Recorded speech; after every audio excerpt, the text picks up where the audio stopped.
লাগে। আর যেটা আমি শ্রুতির সাথে একমত, যেটা শ্রুতি বলেছে মায়ের মাখা, যে মায়ের প্লেট থেকে খাওয়া।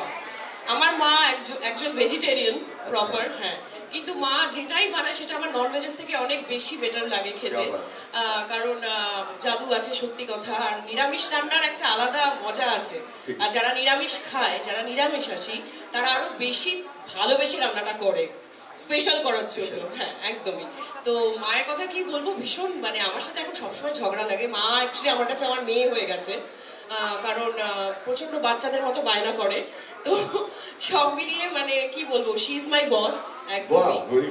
বাবা মা দুজনেই, কারণ খুব ছোটবেলা থেকে যেহেতু আমি আমার জার্নি শুরু করেছি ইন্ডাস্ট্রিতে, তাদের অবদান ছাড়া আমি আজকে কাজ করতে পারতাম না। আর খুব ছোট বয়সে যেহেতু আমিও মা হয়েছি, 16-17 বছর বয়সে যেহেতু আমিও মা হয়েছি, আমার মা কিন্তু আমার বাচ্চাকে দেখেছে, তাই আমি কাজ করতে পেরেছি।